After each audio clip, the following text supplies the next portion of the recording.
please, may I call on Kuya Jimwell for the opening prayer. Please all stand.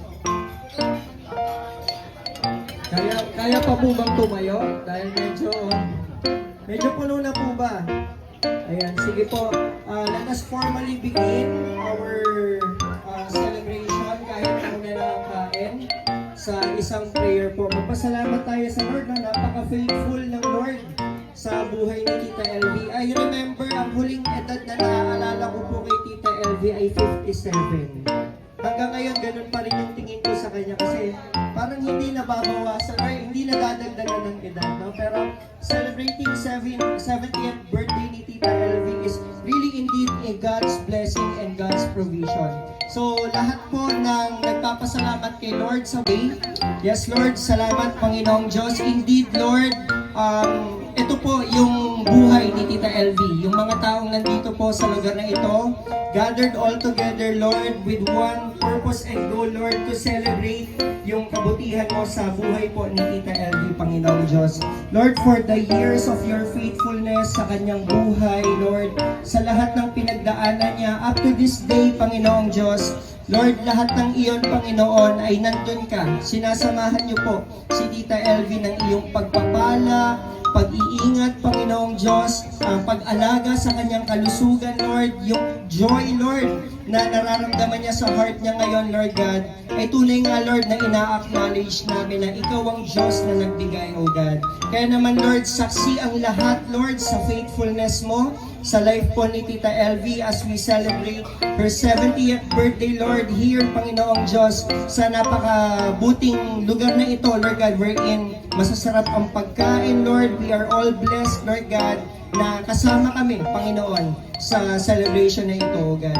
Lord, patuloy namin pinagpipray ang health ni Tita LV, Lord. Ang kanyang kalakasan ay patuloy kong manggaling sa inyo, Panginoon. Lord, patuloy na yung kagalakan sa kanyang buhay ay kayo po ang siyang manggaling, Panginoon. Indeed, Lord, pinagpala mo siya ng mga anak, Panginoong Diyos, na patuloy, Lord, na sumusuporta at sumusubaybay sa kanya, Lord God. Even at her age right now, Lord, mga kapamilya, Lord, na nagiging pagpapala din po sa buhay ni Tita LV at kung paanong nagiging pagpapala din siya sa amin, Panginoon, sa mga bagay na kanyang ginagawa para sa amin, Lord, habang kasama namin siya, Panginoong Diyos. Salamat po, Lord God, for your faithfulness, Lord.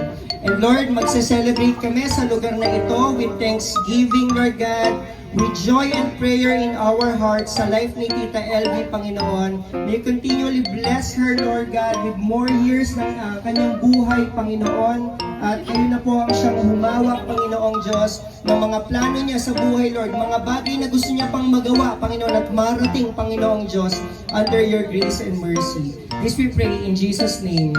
Amen and amen. Sige po, kantahan po natin si Tita LV ng happy birthday. 1, 2, 3, go! Birthday to you. Happy birthday to you. Happy birthday, happy birthday, happy birthday. One more time, mas mabilis. 1, 2, 3. Happy birthday to you.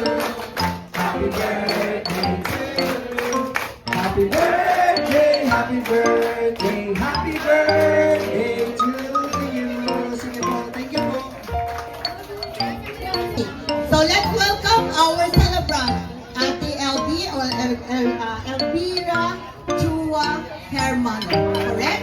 Escorted by our handsome or her handsome guapito husband, Kuya Rick. Okay. Alalain mo naman si Ate LV. Ikaw talaga, Kuya Rick. Yan. Thank you. So Ate LV, parang kailan lang, no? Parang natatandaan ko when you celebrate your 60th birthday sa Tramway, nandun din kami. Okay? Ngayon, after 10 years, imagine, no? 70 na, pero ang buti namin mapipinsan, ganun pa rin, di ba? Joke lang po yan. Okay? Pero at least, thankful ako and that he reached at his age. Si Ate LV, 70. I'm 62. O, di ba? Hindi pa halata. Okay. So, Ate, what's comes next? So, So, shall we start with the first part? Or,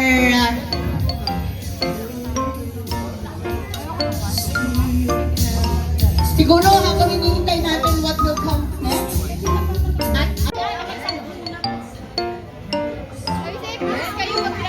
Everyone, and welcome to this beautiful celebration.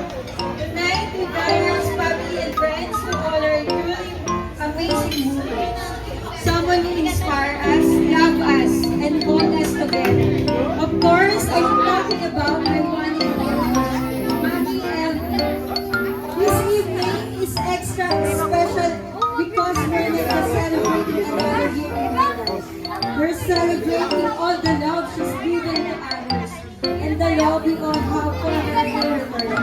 And to show us how much she is serving, we have prepared a meaningful tradition, one that symbolizes grace, respect, and affection, the 7 dances. So let's begin. Dance number 1. Please welcome our first dance.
7, guys.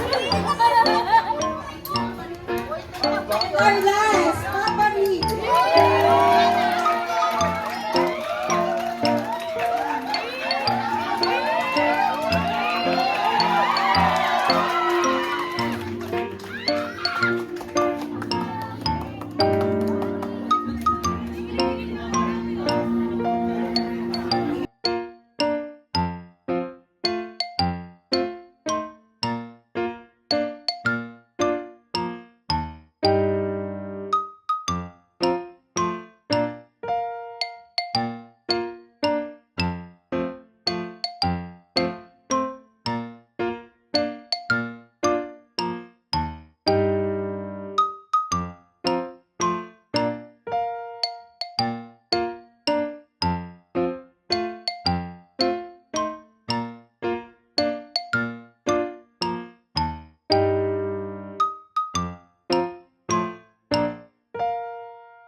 Move on to the most heartwarming part of the program, which is the 7 joys, or rather the 7 special gifts. Correct, Ate?